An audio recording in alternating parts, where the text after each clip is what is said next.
Hello, everybody. Welcome to the F Yeah Bro podcast. My name is Todd Kelly. I am the writer-creator of Project Titans and Atlas Rising, and also your host today for the F Yeah Bro podcast. I am here at Infinity Con in Tallahassee, Florida, and we are interviewing some of the amazing guests and creators that are here with us today at this show. So if there's any background noise, I apologize. It is just all the awesomeness that's happening around us. And if at one point you see us like do this and just kind of look away, it's because there's an 8-foot Pikachu walking around right now. Absolutely no joke. So I'm going to go ahead and let my guests introduce themselves, and we will take it away. Hi, everyone. My name is Frank Albello. I am a sort of author in what is known as the lit RPG or Gamelin genre. Essentially, what that is sort of literary versions of the genre has really expanded over the years and to really encompass pretty much anything that's in video game form now in written form that you can enjoy. One complaint that I get from a lot of people actually is that they don't like to play games as much because they would like to play the games that are in the books. Okay. Yeah. Full virtual reality immersion is something that everybody is very, very excited about. It's in the forefront. But there's books about it. Right. So, that's one big part of the genre is like a FIVR, so full immersion virtual reality. Right. And that's what there's a lot of sort of trapped in the game, which Ready Player One. Yeah. Okay. That was something something that really like pushed that idea. And then another thing that did really well for that, sort of in the mainstream of things, was Free Guy. So when you think about those things, those are Jumanji as well. Okay. So those are games that are then put into media. So that the medium for that, for what I write, is just books instead of movies and stuff like that. Yeah. So what inspired you? How did you this is what I want to write about? What got you there? So there was a story that was released in light novels, and for those of you not familiar with light novels, they're basically like short novellas that are from Korea or Japan, which are released sequentially much faster than like regular novellas, which tell a story. The one that I'm referring to was it's called Legendary Moonlight Sculptor, which was one of those full immersion virtual reality worlds where the guy basically goes in and try to make a living off of it, sort of like some people sell their gear in World of Warcraft and those kinds of things. But that was the whole thing, that was going to be his job, and that's what he did. So the story explodes from there, and there's all kinds of layers to the world. And that was my first introduction to that. And then as I got older, I tinkered a little bit with writing when I was in high school, but never really went anywhere. I didn't really have the big part of writing is the commitment. Yeah, agreed.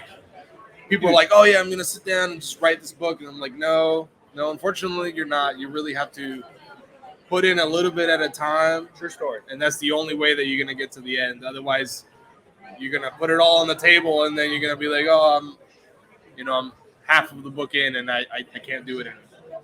Same thing with a podcast. Yeah. One second. Yes. No. Sure, of course. Podcast lead to sales. So 15. Actually, I'll tell you. So one of the joys of shows is that obviously we get to work with a lot of different people, and so Frank here has been trying to close this out for a minute, and we joked around when we were hopping on this podcast that as soon as he hopped on the podcast, somebody was going to come back and buy a book, and that is what's happening right now. So Frank is closing a sale. That's why we're here, making money, talking to people, and growing our fan base. And Frank is rocking it out right now. So we're going to give him a second, and then he's going to be right back. Yep. Thank you so much. Good day, man.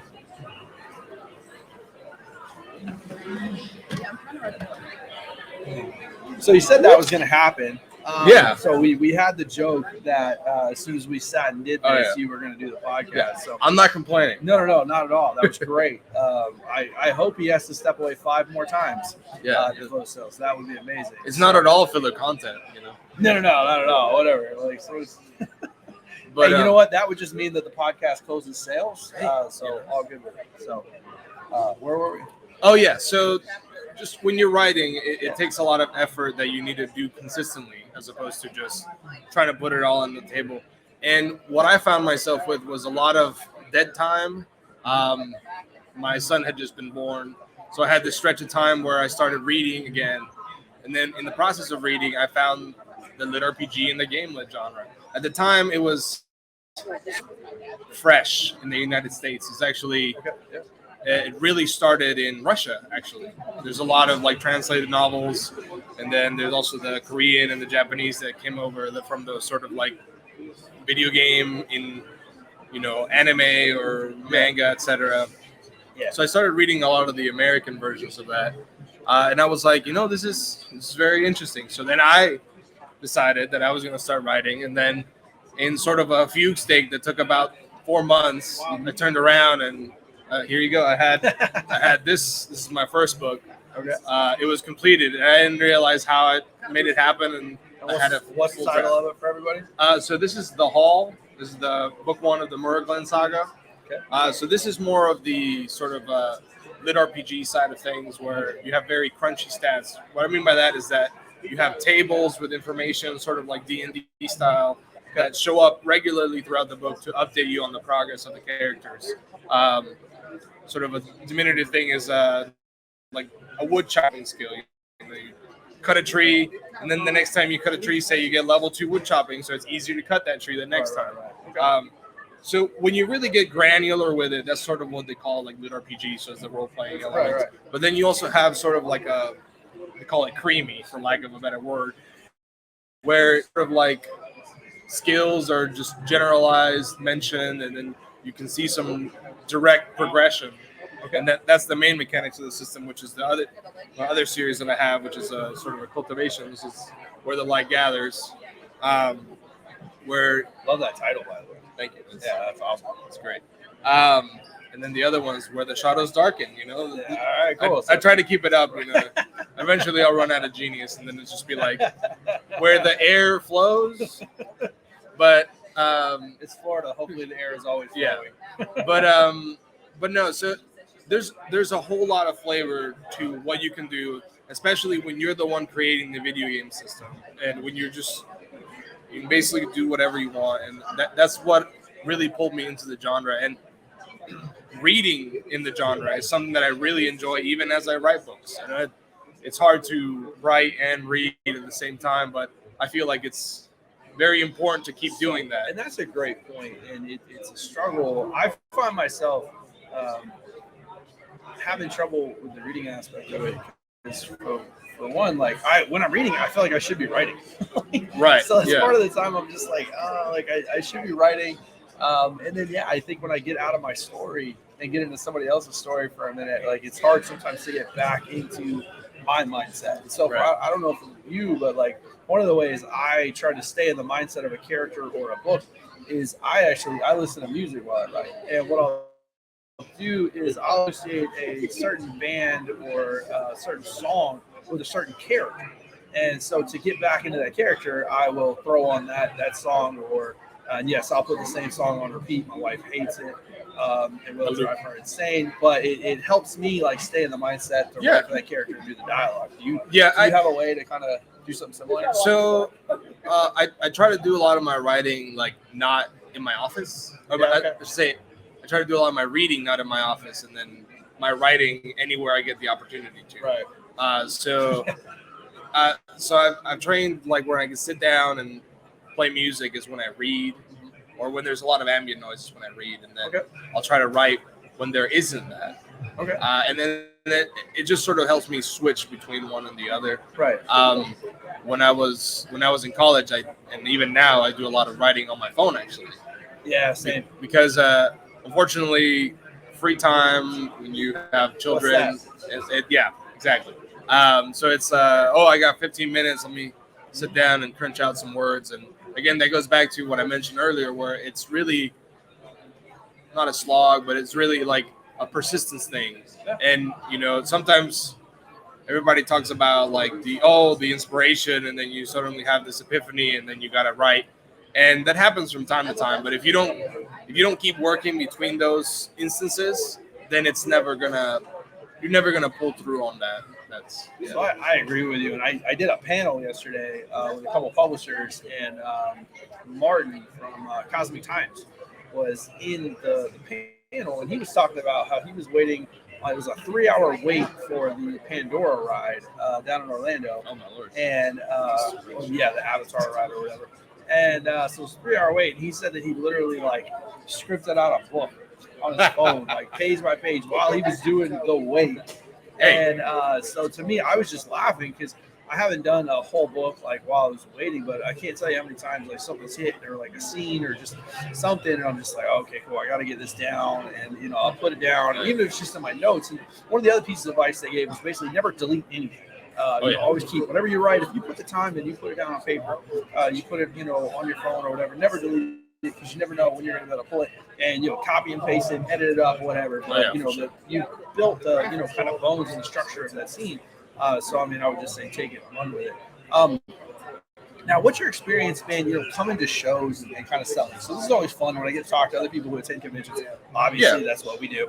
Right. But, going through and kind of, every con's a little different. What is your experience been? So my main bit of experience from this, it's been actually a really good response, more than I expected, really. Awesome. The main thing that you always have to kind of reach, at least on my perspective, so I write books. They're not comics. They're not like small editions that you release a lot regularly or steadily, so to speak. It's like you get 400 pages, and then that's what you're trying to sell. The price point's a little higher, so you do get a little bit of a different barrier when it comes to that. They come to these conventions and they're looking at the comic books. They see all the pictures, and then unfortunately all you have is that's like my banner. So I got my banner here in the background that Tom was very nice to place in the frame. Right. But so I have my banner, and then I have the covers for my books. But then really that's about it as far as like the sort of the visual draw. And then it's stuck next to somebody like me. Right. He's got like 3 banners and then a little miniature figure, and then he's got all kinds of displays. Yeah. Which is very cool. I need to get one of those now for myself. Sean from Random Encounters down in Tampa. Hit him up. I'll give you a good price. Yeah. Good guy. There you go.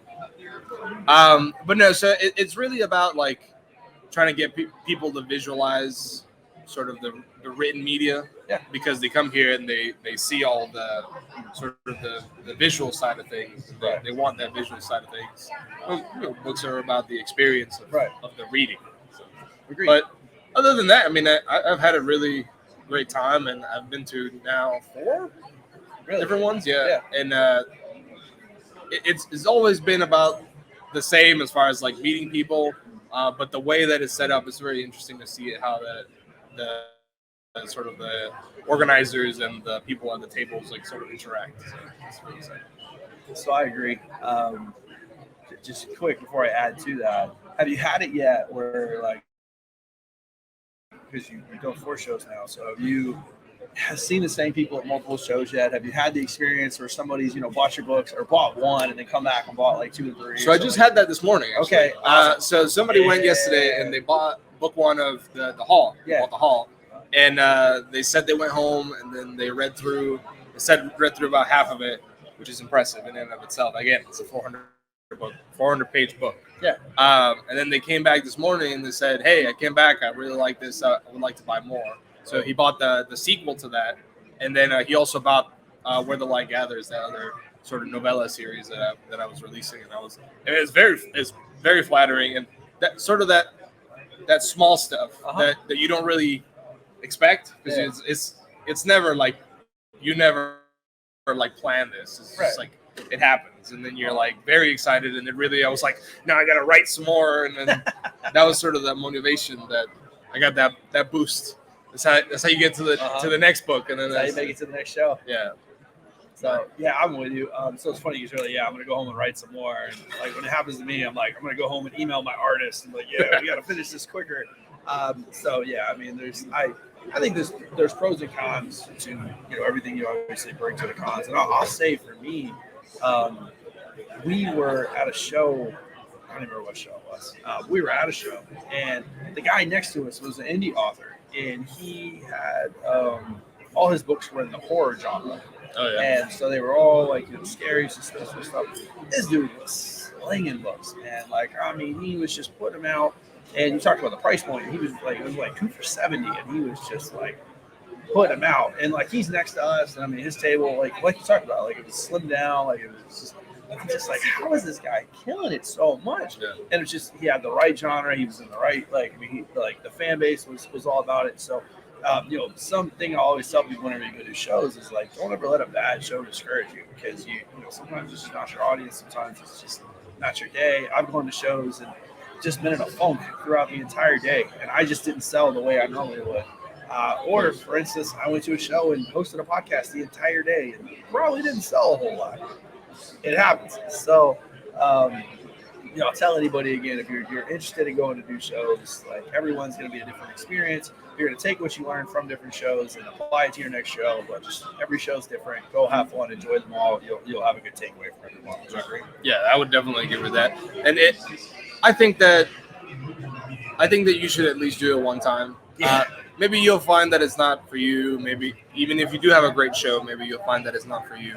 But I definitely think it's been good for me personally. Not that I'm like a closet nerd. I'm definitely not a closet nerd. But being around something that, you might not engage on this level regularly, it's been really, really good to see for me. Because I definitely know that there's people buy my books. There's people that, watch all the nerdy shows that I watch, or, like all the miniatures or anything like that they spend time and they put energy towards their hobbies.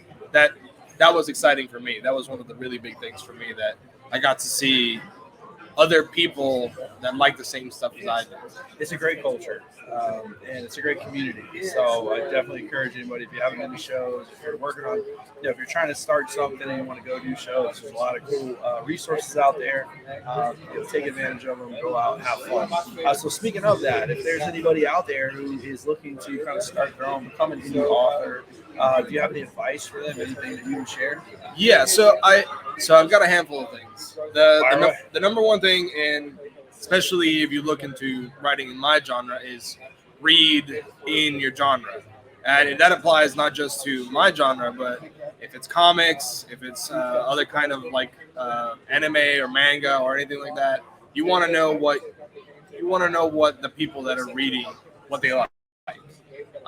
There's obviously a certain part of what you do that is what you want to write, but if you do want to get a foothold or maybe find an audience, you want to put some stuff in there that they'll definitely resonate with them. And then that's where you add your flavor. That's where you add the things that you like.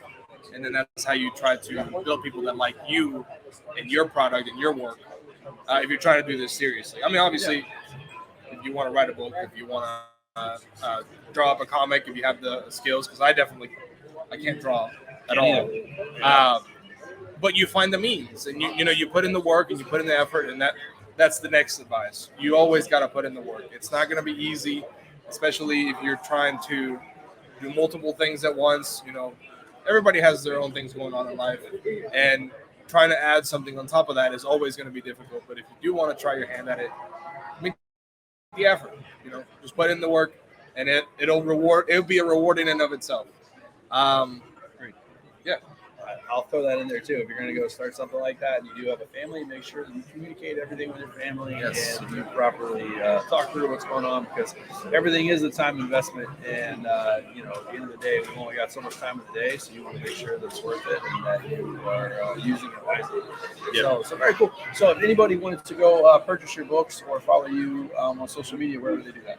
Yeah, so Frank Albello and Facebook. You can look me up. I have a fan page, and I have a sort of a fan member group that you can follow on there as well. Sweet. If you look up my name, here, I'll hold it up on screen because nobody can spell my name. If you look me up, I'm the only one on Amazon that has that last name. All right. So you can find all my series. They'll all be available on Amazon as well.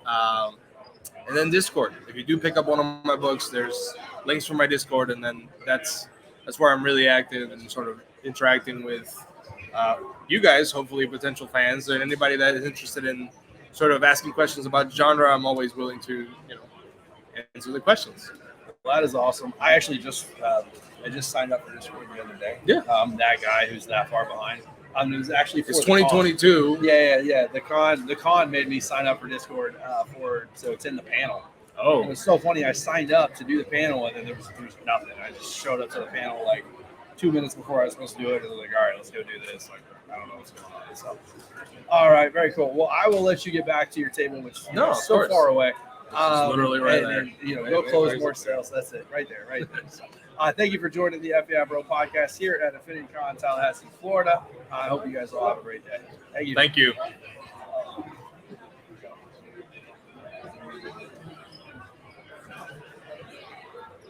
So when we stand